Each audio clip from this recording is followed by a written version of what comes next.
Vďaka filmu Deadpool a Wolverine sa pridali do MCU už aj X-meni a uvidíme ich aj v ďalších Marvel filmoch. A preto si dnes ukážeme všetkých mutantov, ktorých sme už mohli vidieť vo všetkých filmoch a zoradíme ich od najslabšieho po najsilnejších. A niektorí, čo majú naozaj divné schopnosti. Moje meno je Patrik, vítam ťa na kanáli Ležovič Live a dúfam, že si toto video užiješ a dáš like a odber. Ideme na to. A začneme hneď mutantom, ktorý patrí do kategórie divných, lebo jeho schopnosť je doslova dlhý, lepkavý jazyk a trochu pôsobí ako žaba. To je všetko, preto je na poslednom mieste. Caliban je mutant, ktorý dokáže nájsť iných mutantov po celom svete len podľa čuchu. Užitočná schopnosť, ale zároveň taká, ktorá ho nezaradí príliš vysoko na tento zoznam. Jubilee dokáže v podstate vystreliť ohňostroj z jej rúk. Myslím si, že je to silná schopnosť, mohla byť na zozname vyššie, ale vo filmoch sme od nej okrem tohto nič nevideli. Darwin. Jeho mutantná sila má byť reaktívna adaptácia, čo znamená, že jeho telo rýchlo rastie a vyvíja sa, alebo ho má chrániť pred akýmkoľvek útokom, ktorý mu umožní prežiť v akejkoľvek situácii. Celé jeho telo je zamerané na to, aby ho udržalo nažive, teda aspoň tak by to malo fungovať, ale Darwina takmer okamžite porazil prvý zápora, ktorého stretol, takže na mňa moc nezapôsobil. Wolfsbane. Je v podstate vlkodlak, aj keď nie úplne doslova vlkodlak, lebo jej schopnosti nie sú spojené so splnou mesiaca. Jej schopnosť je premeniť sa na skutočného vlka. Je to užitočné v boji, ale nie až tak v porovnaní s množstvom iných mutantov. Viper je do značnej miery len hadia žena, ktorá má všetky hadie schopnosti, aké by ste si mohli prijať. Má dlhý jazyk, dokáže vytvárať najrôznejšie jedy a toxíny. Viper sa dokonca dokáže vyliečiť zo zranení tak, že zhodí svoju kožu tak ako had a takto ju regeneruje. Angel. Aj keď bol jedným z pôvodných X-menov v komiksoch, nikdy sa mu nedostalo pozornosti ani času, aby zažiaril aj vo filmoch, kde má dve rôzne verzie. Jeho hlavnou podobou bol Archaniel ako sluha Apokalypsy, ktorý dokáže hádzať okolo seba kovové perá z krídel, ale jeho hlavnou superschopnosťou je len to, že dokáže lietať. Banshee má silu zvukového výkriku, jednou z hlavných výhod je jeho všestrannosť. Naučil sa lietať s krikom na zvukových vlnách a má dokonca obmedzenú formu echolokácie. Warpath je v podstate X-Men verzia supervojaka. Mám dokonca aj video o všetkých supervojakoch v MCU. Je nadľudsky silný, rýchly, je to zručný bojovník a miluje svoj nôž Bowie. Ale možno najväčšia vec, ktorú má, sú jeho zmysly. Dokáže vidieť v tme a detekovať veci pohybujúce sa až 10 km ďaleko. Yukio najprv mala schopnosť Death Touch, čo znamená, že môže presne vedieť, ako niekto zomrie. No po reštarte časovej osy bola jej schopnosť len manipulácia s elektrínou, ale to je v boji oveľa užitočnejšie, čo nám aj ukázala, keď si poradila s Juggernautom spolu s Colossusom. Firefist má silnú pyrokinéziu a vieme, že v budúcnosti bude ešte silnejší. Ale ako tínedžer je proste slabý. Myslím si, že vyššie som ho dať proste nemohol, alebo ty by si ho dal vyššie? Napíš mi to do komentára. Psylocke získala schopnosť manipulovať psychickou energiou a zvyčajne ju využíva na vytváranie zbraní do boja. V podstate je ako fialový psychický ninja, je skutočná bojovnička a smrteľný zabijak. Beast je ďalší z pôvodných X-menov a v komiksoch by ste mohli namietať, že by mal byť vyššie, ako som ho zaradil. Ale ak sa bavíme o filmoch, toto je podľa mňa férové umiestnenie kvôli Beastovej nedostatočnej všestrannosti. Je neuveriteľne silný, prekvapivo rýchly a obratný, no to je asi všetko, čo má. Lady Deathstrike je v podstate len ženský Wolverine, až na to, že namiesto pazúrov má veľmi dlhé nechty. Ale tieto nechty sú pokryté adamantium, čo znamená, že sú takisto ostré a nerozbitné ako aj Wolverinové pazúry. A má aj liečivý faktor, ale nie tak dobrý ako ostatní na tomto zozname. Gambit má schopnosť nabíjať predmety biokinetickou energiou, čo spôsobuje, že explodujú. Zvyčajne sa uchýli k hádzaniu hracích kariet, ktoré vybuchujú silou granátu. Gambit dokáže teoreticky nabíjať takmer čokoľvek. Čím väčšia položka, tým väčšia explózia. Pyro. Možno sa to nezdá, ale ukázalo sa, že je jeden z najlepších, čo majú pyrokinéziu v tomto vesmíre. Okamžite dokáže rozložiť ľudí jedným, nazvem to výstrelom, ktorý zamierí smerom k ním, ale zatiaľ čo dokáže ovládať oheň, nedokáže ho sám vytvoriť, čo znamená, že zapalovač musí nosiť stále so sebou. Blink pochádza z alternatívneho vesmíru Day of Future Past a má veľmi šikovné schopnosti, vďaka ktorým dokáže ľubovoľne vytvárať portály. To znamená, že sa môže počas boja okamžite teleportovať všade naokolo a dostať sa z nebezpečenstva, ale tiež môže tieto portály okamžite zavrieť. Ver mi, nechceš sa do jedného chytiť, keď sa to stane. Blob je nadľudsky silný a veľký, ale možno trochu viac než to. Ten chlap je jednoducho neskutočne nadľudsky tvrdý. V podstate je nezraniteľný voči všetkým možným útokom, ktoré mu prídu do cesty, a to až do bodu, kedy bol zasiahnutý priamym výstrelom z tanku a ani ho to neprekvapilo, že sa mu nič nestalo. Sunspot Má schopnosť absorbovať a manipulovať so slnečnou energiou. V podstate sa stáva ľudskou pochodňou, môže využiť všetko slnečné svetlo, aby vystrelil plameň, zapálil sám seba a získal supersilu a odolnosť. Ale v tme si ani neškrtne. Negasonic Teenage Warhead. Je v podstate chodiaca jadrová bomba. Dokáže vytvoriť výbuchy podľa vlastného uváženia zo svojho tela, v podstate sa len vrhne na supera a potom vybuchne. Rovnakú energiu môže použiť aj na vytvorenie silových polí okolo svojho tela, aby ju výbuch nezranil. Azazel. Je v podstate ako Nightcrawler. Majú skoro rovnaké schopnosti a vyzerajú takmer úplne rovnako. Môže sa ľubovoľne teleportovať, zmizne a znovu sa objaví v oblaku červeného dymu. Taktiež sa regeneruje rýchlejšie ako bežný človek a dožije sa dlhšie. Domino.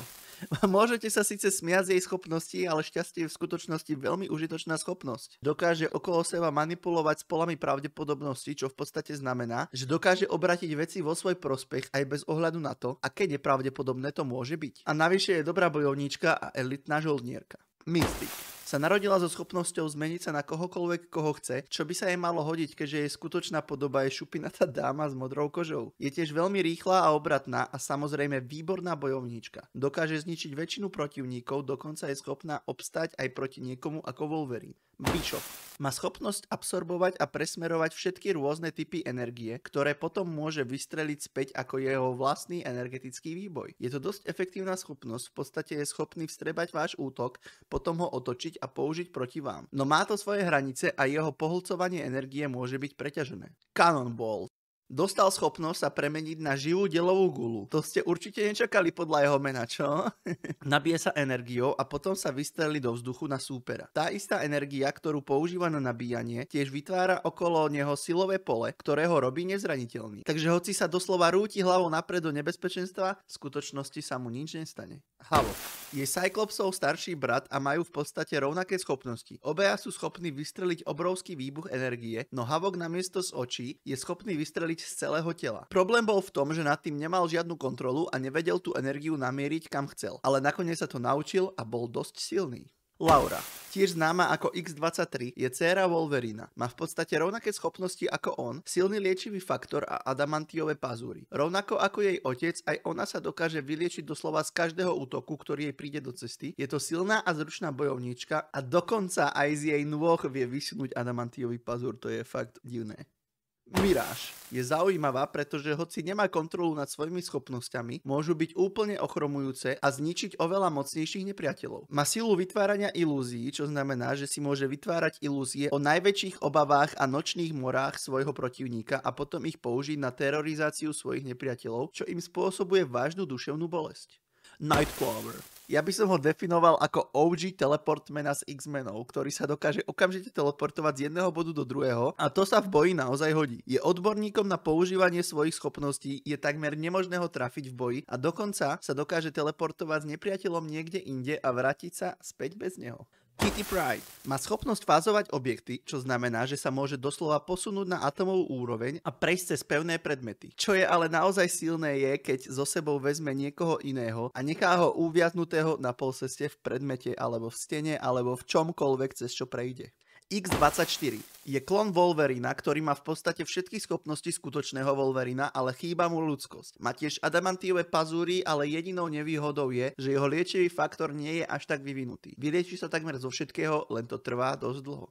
Sabretooth je Wolverinov nevlastný brat a zdieľa s ním veľa rovnakých schopností, zaťahovacie pazúry a pokročilý liečivý faktor. Ale Sabretooth viac prijal svoju zvieraciu stránku a stal sa brutálnym zabijakom. Je extrémne silný a je dokonca silnejší ako Wolverine. Má liečivý faktor takmer na Wolverinovej úrovni a samozrejme pazúry a tesáky, ktoré dokážu prerezať takmer čokoľvek, ale nie sú z adamantia. Cyclops je známy svojou schopnosťou vystreliť silný optický výboj z očí. Tieto výbuchy sú vážne silné a Scott je odborník. Pokiaľ ide o ich vystreľovanie, má extrémne presnú mušku.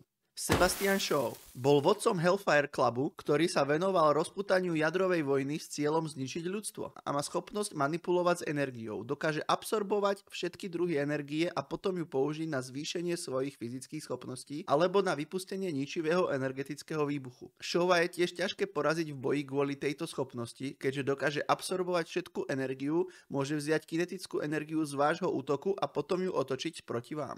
Rogue Má schopnosť absorbovať spomienky a schopnosti inej osoby len tým, že sa ich dotkne. Ak dotyk drží dostatočne dlho, nakoniec pohltí ich život. Zabiť niekoho jedným dotykom je dosť silné, ale navyše k tomu dokáže absorbovať sily iného mutanta a potom ich použiť sama, čo znamená, že na krátku dobu môže mať akúkoľvek schopnosť.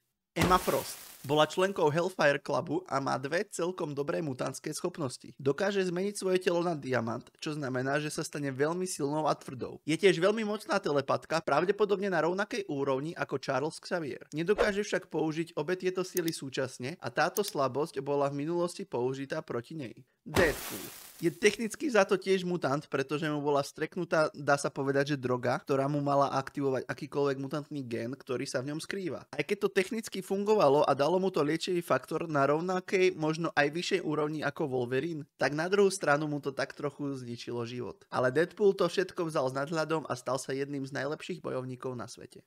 Kolos je veľký kolos svalov.